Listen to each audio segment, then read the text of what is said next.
Let's take a look at the headlines.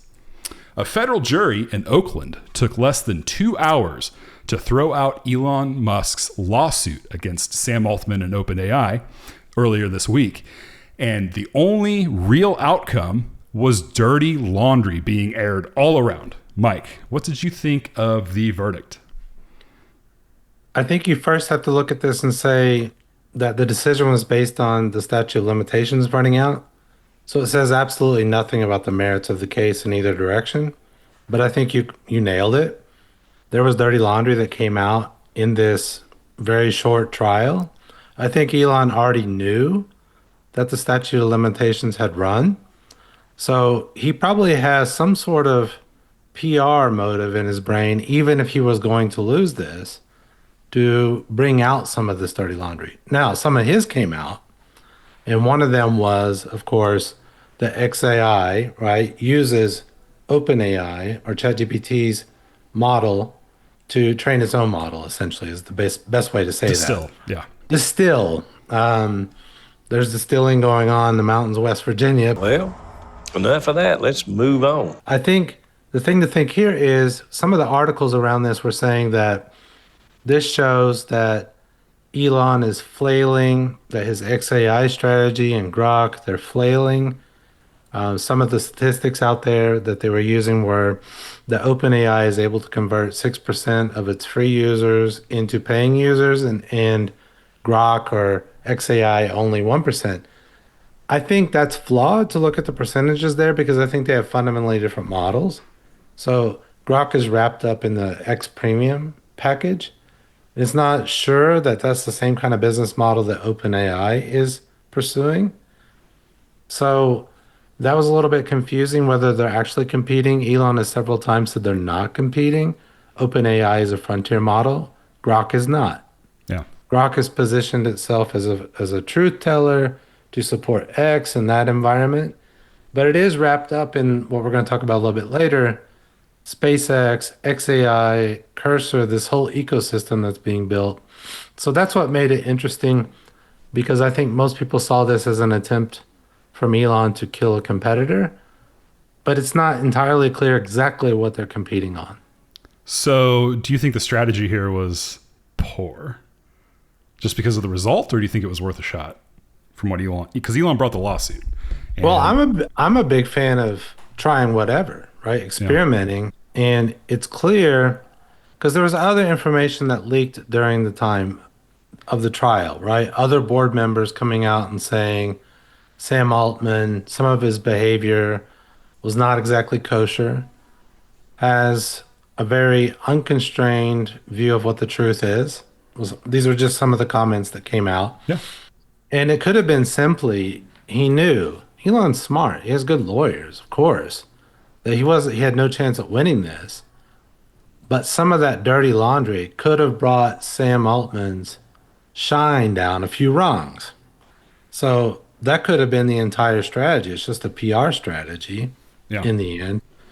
And if he got lucky somehow, potentially they could damage the IPO of OpenAI coming out. So did he think he was going to win? I think that's unlikely. He knows what a statute of limitations is. Did he think it might damage the valuation of OpenAI with some of these revelations coming out about Sam Altman? Perhaps, but I don't know. Well, it reminds me of something that I've heard, I can't remember where, but that billionaires will spend millions upon millions of dollars just to make themselves look better than one another or win a grudge, that type of thing. Money's no object when it comes to that type of issue. And this really felt like that to me, is a grudge match. Given how many people feel about Elon and the attacks that he sustains, he has good lawyers. Oh, There's for sure. no way he didn't know that was a risk. Yeah, that's very true. Yeah, maybe he accounted for that, and I don't know what his play was. He came out looking worse to me than Sam did, even though Sam doesn't look great either. But I think that's the main result, is they both look like children coming out of this, and both companies, I think, were damaged from going through this. The question is, will Elon's company and this future IPO of SpaceX, right? Yeah. Coming up, Will it be damaged? If you look at the valuation, potential valuation, looks like not. So maybe it was worth it in the end. Yeah. Well, the leak I'm looking for from Elon's camp is to know who he paid and how much he paid for his Diablo characters to get leveled all the way up to the best in the world. Yes. All right, let's move on now to Nvidia, who posted another record quarter. But the bigger news here was that Jensen Huang, the CEO of Nvidia, claiming that he had found a brand new $200 billion market in AI purpose-built CPUs. They also disclosed $43 billion in startup equity stakes, and their next-gen Vera Rubin rack is priced twice as high as their current offering at $7.8 million per unit. I think before we jump into this one, can you explain to people the difference between a GPU and a CPU? Sure. Because that has to do with whether there's really a new market there or not. Yeah. So a CPU is something that is the fundamental piece of your computer. It's the brain of your computer. It is where the ones and zeros are processed. A GPU processes what it was primarily for was for the video output.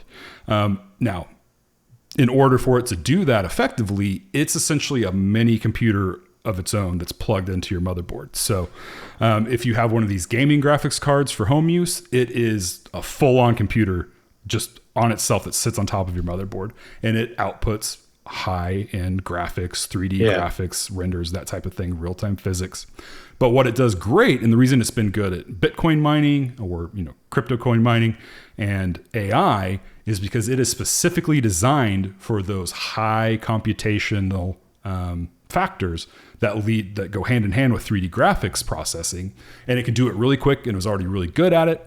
And now they've just refined that and refined that and refined that, so it is very good at high bulk numerical tasks in a way that the processor isn't. It doesn't multi-threaded. There's a lot more threads. Anyways, there's a number of reasons that it's better at this type of compute than a CPU is traditionally. Now, this new processor that Jensen's talking about is going to be, I believe, for not training, but the other type. I don't know why I can't think of it right now. Inference, thank you. It's going to be for inference.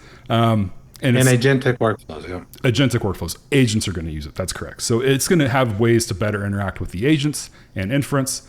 And it's designed specifically for that thing. So when you're looking at computer chips, whether it's a CPU or a GPU processor, there are different components of that. There's different pieces of silicon that are copper lined together, or in the future, maybe even fiber lined together, or in some cases not separated at all. They're still connected on the same piece of hardware. But anyways, those architectures serve different purposes in different ways. So if you make an architecture that is better for agentic compute, that's what we're talking about here. And that's the new CPU that Jensen is. So why did I ask you that? Because last week we did a bit on Hannibal and Carthage and the organizational DNA of Carthage and Rome. Mm-hmm. And when you want to think about business strategy in general, you need to be aware of what your capabilities as a company are if you want to redeploy your capabilities into new markets. Because the key word was, this is a 200 billion new market for us, right? Yeah. It's an unlock for us. Yeah. So if you look at Nvidia, what was their original DNA? Gaming, graphics, right?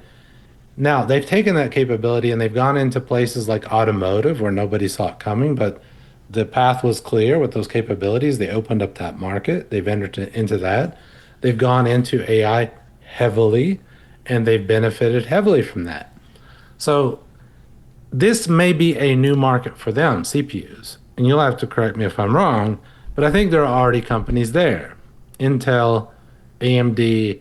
Now, he did twist it a little bit and say AI-specific CPUs, right? Yep. So he's saying NVIDIA has created something specifically for AI that maybe the others haven't. But that market already exists. So they're going into a market which can be a red ocean, and you got to figure out what other capabilities may NVIDIA have where they can actually enter and succeed in this market. They've already pumped out 20 billion on this, right?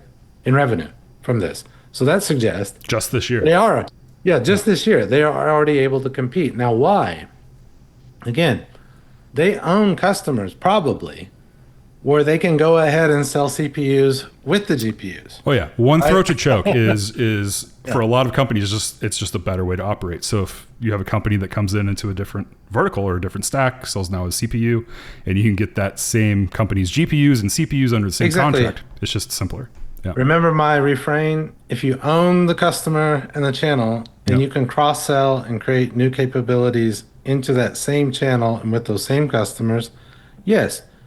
In that sense, it's not exactly a new market. It might even be the same customers. You're just adding new features and products, cross-selling products into that same channel. That's probably why they were able to do 20 billion so fast. So I would say, yeah, this is a great move by them if they're able to hold off all those other competitors. And they probably have a skill those other competitors don't on the GPU side, right? Yeah. So probably the marketing strategy here is, along with the actual business strategy, is we now have hardware capabilities all across AI for all your needs, from the training to the inference to the agentic workflows. We're there to give you the best speed possible, period. Yeah. So just because this chip is marketing towards AI, and I don't know, I don't know what its capabilities are or whatever, but just because it's being marketed AI right now doesn't mean it won't be the best thing for gaming or home computing either. It depends on the whatever is built around it, I guess, if they want to aim at that direction or not. Because in the past, Nvidia's like top of the line graphics cards have been for scientific research essentially. But if a lot of home gamers got their hands on it, it happened to be the best gaming card for that year each year was the scientific one that was really, really expensive. So there's a lot of different, they aim it at one thing, but doesn't mean it's not great at the other stuff too. And just a little history lesson here. You said a red ocean. So AMD is team red. If you don't know this, gamers know this. AMD is team red. Intel is team blue and Nvidia is team green. That's their logo colors. So gamers are going to know that. But for the strategy people out there, what I'm referring to with the red ocean is the idea of a blue ocean and red ocean strategy.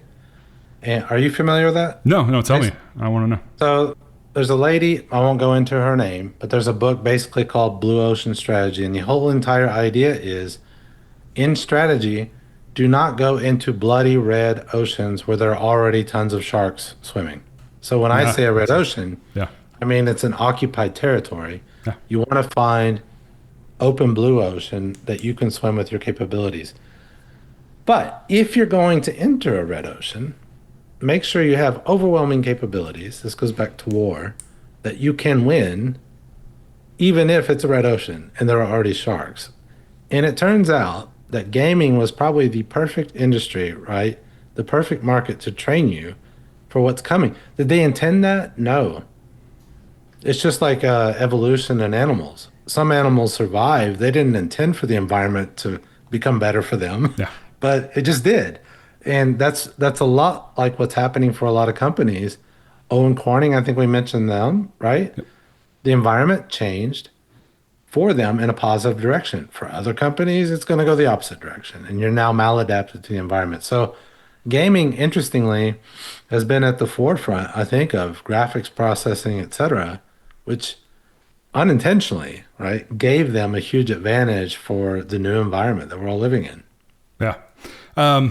They had a lot of they had a lot of holdings that you would expect them to have. Nvidia did in this disclosure. OpenAI, they have like $30 billion invested there, $10 billion with Anthropic, 2.3 with Cursor, which could be XAI, depending on how things go. They have $6 billion with XAI, 1.7 with Mistral, 2 with Reflection AI. I'm not familiar with them. Anyhow, but it goes on with some more that we've heard of. Nscale, who Meta owns a lot of. There's so much cross ownership between all of the big players right now. Well, let's call it cross-pollination because you're trying to build a new pie, a new market, right? So Nvidia has a lot of cash. It's investing it in its customers, right, who will consume its hardware. We're going to see a story later where OpenAI and Anthropic's doing the same, where they're going to be donating tokens to companies that could become their customers. They're building projects, agentic workflows for companies so that those companies become their customers. Yeah. So I think this is normal in a market build. Some people could look at it and see it maybe as a shady thing. They're investing in each other.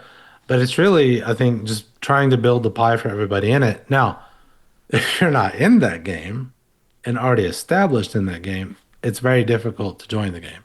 Yeah, fair. Well, let's talk about another share of that cross-pollination, Anthropic. They've hit profitability, according to them already. They also signed a $1.25 billion per month deal with XAI, buying compute from them. And they've also acquired a dev tool startup called Stainless. To me, it seems like they're kind of the early winner here for the IPO wars, but what's your take, Mike? Well, remember, back to financials, profitability, if it's EBIT we're talking about, doesn't necessarily mean free cash flow. So we have to think about that. They're a startup, so they're investing lots of cash in expansion. You just mentioned one example, 1 point something billion per month, right? And what I found interesting here were a few elements that keep coming up as we talk about Anthropic. One was XAI we just talked about. XAI is giving up the Colossus compute to Anthropic. Does that mean that Grok is giving up? I don't know. I don't think so. I think it was. Or it's a different play. I think Elon or the company is smart enough they built twice as much as they need. That's just my take. Yeah. It's sharing a capability, right? You could see it that way too. We talk a lot about that. So that was one interesting thing, that Elon now sees them as a virtuous company because they're spending money on Colossus compute. True. Right? Yep. Whereas before they were an evil company. Amazing what money does to change your views on people. And then the other part I was thinking about was, last week we just talked about Microsoft ending the license or using in-house Anthropic's Cloud Code. Cloud Code licenses are done. Yeah. They're done. So we perceive that as Microsoft enforcing its ecosystem power to say, you're actually producing better tools than us. We have to cut you off because you're a threat to us. Now, here's what you would want to do maybe if you're Anthropic. This is what it got me thinking about. Can you do an end around and say, well, look, Microsoft, actually, we're getting profitable in enterprise. We're going enterprise hard. We're getting actually lots of traction. We're going to commoditize you. You know how we're going to do that? Here's what we're going to do. We consume Excel. Excel is just an input into an agentic workflow and an output, but we own the workflow, right? Yep. So you move yourself, you inject yourself farther up, closer to the customer in the value chain, which is where there's more value. So that would be a way, if you're Anthropic, you'd think about, okay, we're going to go around that Microsoft ecosystem and commoditize them. Now that's difficult because of licenses and everything else. There's still Copilot. There's all the Microsoft suite out there. So that was just one thing I was thinking. Is this the direction they're going? Because they bought the DevTool thing you saw there. Yep. Acquired that. Are they preparing for war against Microsoft? Well, we're going to talk about Google's I/O conference here in a bit, but Microsoft needs to take hard note of what Google just did. Because they need to be doing the same thing. I mean, Google rebranded itself essentially, and has put AI between all of its software and integrated everything. And it was very interesting to me, the direction they went. But we talked about capabilities, and I often liken companies to animals. You have a DNA, and the difference between a company and an animal is an animal can't really change the DNA. If it becomes maladapted to the environment, it's over. Right? Yeah. For a lot of companies, that is true. If the environment changes and you cannot adapt, you become maladapted and you die. The question is, can Microsoft change fast enough? I'm not sure. Yeah. Because that transformation of your DNA takes a long time and costs a hell of a lot of money to do. Yep. And it's risky. You may choose the wrong capabilities. You may choose the wrong market. So this whole game, this is why Joseph Schumpeter calls it creative destruction. That's what the capitalist machine does. It's a risky ass game. And just because you were successful in the past with your capabilities doesn't mean you will be right now. And maybe it just so happens that Google will be. But it's also not clear, is Google competing against Microsoft in enterprise, or is Google staying in its B2C lane? I'm not sure, because you'd have to clarify that too. Sure, fair. Yeah. And we'll get more into Google I/O here in a bit. It was really interesting. Let's move on to OpenAI. From Anthropic to OpenAI. Yeah. This is an interesting one. OpenAI claims that ChatGPT has solved an 80-year-old math problem, the Erdos unit distance conjecture, which was first posed in 1946 and was thought to already have been solved to the best of our ability until this week. The claim still needs peer reviews, but does have some independent validation already. Mike, you were pretty gifted in math, if I recall, from high school. What's your take on this? Math's not my thing. I'm sort of this generalist. Yeah. I did, Calc 1 and 2 in high school, but I'm more of a, liberal arts, social sciences guy. But the same people that are saying that looks like it did solve it with an original proof. That's the interesting piece. It's an original proof, meaning that ChatGPT's AI model was able to withstand long reasoning chains, right? And produce something new. That's interesting.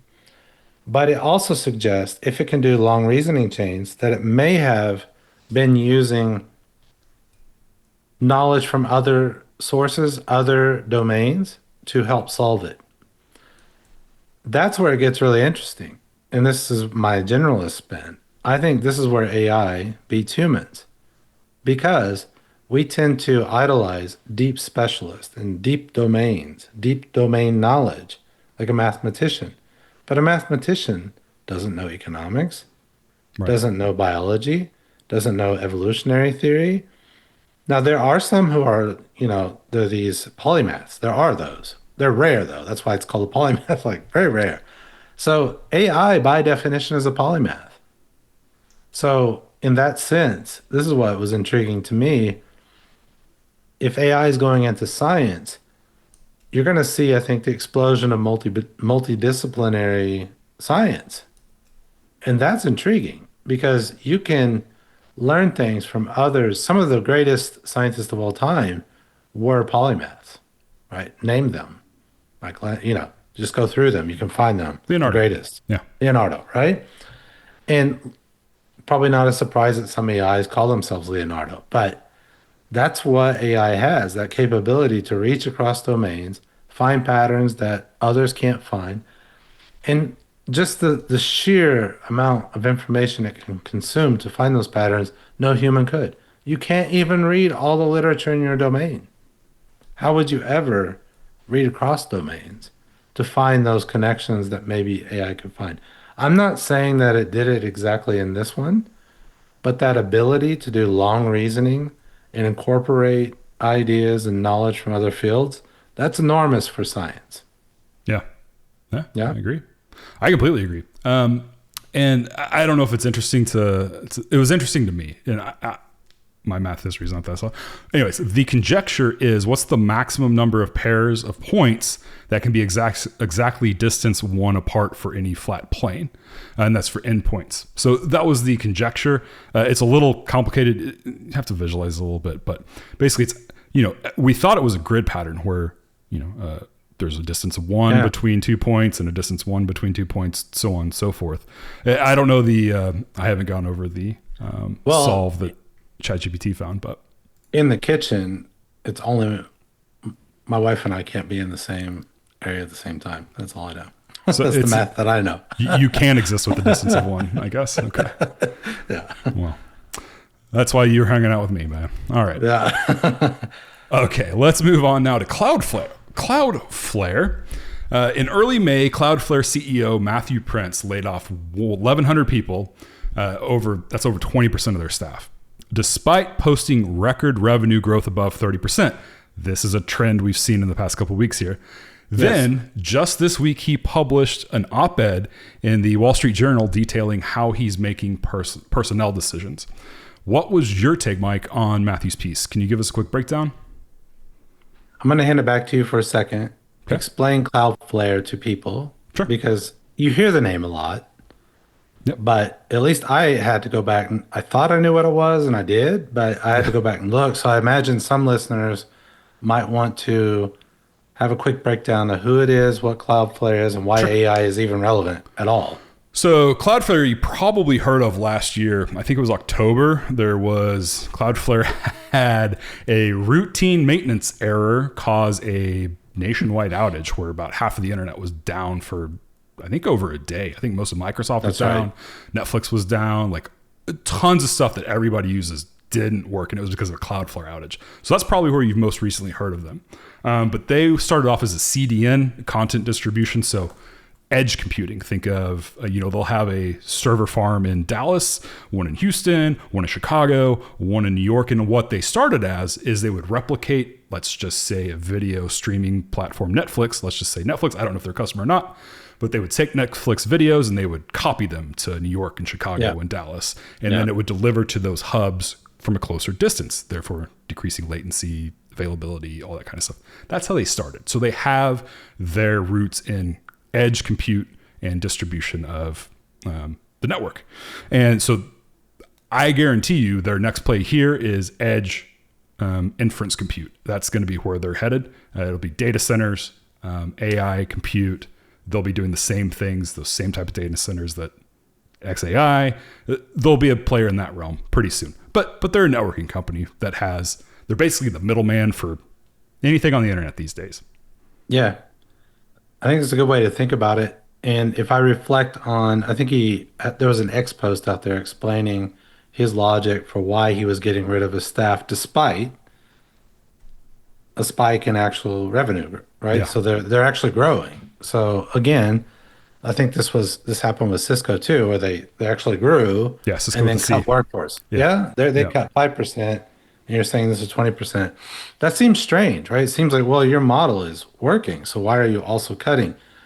His point was, and I'm afraid this may be correct, that he thinks AI will not replace, and this is the most interesting thing to me about the whole story, it will not replace creatives, so creators and sellers. It's going to replace the middle managers, the measurers, he calls them. Yep. So people who are doing the Excel, people who are doing the PowerPoint, etc.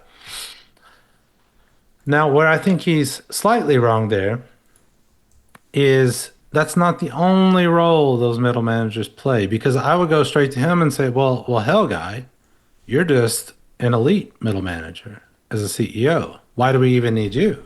Yeah. Are you a creator, or you may be a seller, right? I mean, a lot of corporate CEOs are sellers in the political sense. They're political operators that made it to the top, and maybe they know how to sell. You have to at least know how to sell politically, right? So they're good messengers, communicators typically. But that's what it made me think of, is like, you are an elite middle manager, so why do we need you? If we have AI, cut your own damn salary. I mean, I know a lot of people would immediately jump to that, but that middle management doesn't only play the role of measuring. They're a political buffer in a lot of cases. So they are what allows unaccountable leadership to get away with being unaccountable. Now, he said it correctly, I think. The thing that AI will allow you to do in the future is measure directly the strategies of those leadership people, right? So they have their strategic thesis. Thesis is just a fancy word for hypothesis. They have a guess, an assumption, and then you go out and test that thesis every year in the market. The theory with AI is, and this is what I wrote my book about, is that AI allows you to sample that market much faster than you ever could before. You get the sales data faster. You get interpretation of the data. You don't need the damn political filters in between. Right. But that's also dangerous for the leadership. Because if you don't have the political filters in between, you can see directly that your strategy is not working, or you had no strategy at all. So it cuts both ways. Now, I applaud him for saying that's what we're going to do. We're not afraid of collecting that data. We think that we don't need that middle management layer. I would question why you needed it before, right, in the first place. But that would be my only skepticism there. But I think that's absolutely correct. That I think you can see organizations downsize because your governance layers, collecting the data, processing the data, reasoning over the data to tell you what it means about your strategy and business models and whether your bets are paying off, that's going to come, and it's coming fast. But I think it also will come for those CEOs who are purely narrative. That's my great hope, to get rid of the bullshitters. We will see. I don't know. I was looking for a book, The Theory of Dividing Employees into Builders, Sellers, and Measurers is from a book, and I was looking for the name, but I couldn't find it. Anyways, it's an interesting take. It's bold for a CEO, I think, to put that out there so brazenly. I mean, it was clearly written for a business crowd in the Wall Street Journal, but still, it's as an employee, as a It doesn't feel good to be called just the measurer, does it? I mean, I was in relationship roles, so I didn't, necessarily get attacked, but I know a lot of great managers who did. So I don't know. And I kind of agree with the philosophy. Like, we're going to have to change what we do as a society. Same thing with the elevator operators. Before the automatic elevator, all those people had to find new jobs, new career paths. Hey, we're both creatives. We think we are. Yeah. Maybe you don't if you're listening to this, but we're also musicians and we do other things. We're creators in general. Yeah. I still will come back to this. I don't think AI can replace the creators. It won't. It will be a competitor in the sense that it will create AI art. But there will always be a market for human art. There just will be. And probably there's going to be a bigger value proposition placed on that art. No. Because it is human made. We talked about the French restaurant last week. It's the same thing. You go to a French restaurant today because it's the 2-star Michelin. It's a famous chef. You want that slowly made, locally grown, or maybe it's sourced from somewhere exotic, some of the spices they're using. So those sorts of authentic experiences, I don't think they go away. They might actually become more valuable. Yeah. As you get flooded with AI slop. Potentially. Potentially. I think, I just don't think we can see the road yet. Like, I don't think we can see exactly where we're going to land, how creative people are going to start using AI to blow our minds. When you look at when the synth was introduced, big pushback from musicians. Like, that's not music. Now it's everywhere. Now every pop song has synths or, fake false instruments in it. Computerized instruments. It's everywhere now, and it's generally accepted. If you look at, when we started the CGI movement when we started using CGI in movies, there was big pushback against, we need to use practical things. It's just not the same if it's not done practically in camera. And today we're like, oh God, AI in movies, why can't we just use CGI, CG? Like, so it's just a stepping stone. And I think there are going to be creatives who embrace it and just find ways to blow our minds with it that we can't even imagine yet. And I'm super excited for that. There's just something new out there. We just don't know what it is yet. It's going to be interesting to see. We'll see. I mean, there's always been innovation in musical instruments, going back to the Baroque, to the classical. I mean, Mozart himself played on a harpsichord. Yeah. Today you learn it on a piano. That's not authentic, right? There's a reason there was a reason he was able to play so fast. And one of the quotes from Beethoven was that, I think it was Beethoven, critiquing Mozart. It sounds like hooky and metallic. Well, yeah, it's a harpsichord, right? Like, it sounds choppy, and that's what they play in the Monsters intro, right? In the German word, it's like you would say abgehakt. It like sounds like it's hacked, Yeah. And that's what a harpsichord sounds like. Now today, you have people out there who go back and try to play those authentic instruments, and that's interesting, but it's a really small niche, and that's your point. Will some of the old school methods get relegated to such a small niche that it's not so valuable anymore? But we don't know. Well, we don't know. You just brought to mind something from the movie Gattaca. I don't know if you've seen that with Jude Law and Uma Thurman. Long time ago. Yeah. Great movie. If you haven't seen it, check it out. It's a really sci-fi classic. But it just brings to mind the scene where they're at a piano concert, Uma Thurman and Jude Law, or not Jude Law, Ethan, the other guy. Anyways, Ethan Hawke, I think. They were at a concert, and she goes, that piece can't be played without 6 fingers. And they had 6 fingers on each hand because it was a genetically modified society at the time. Anyways, interesting. Hey, you've just watched a clip from Show Your Priors podcast. Check out our main channel for full episodes. We have a new one every Tuesday. If you liked what you saw, give us a like and subscribe. It's free for you and helps us out a ton. Did we miss something during our discussions? Let us know in the comments below. Thanks, and we'll see you on the next one.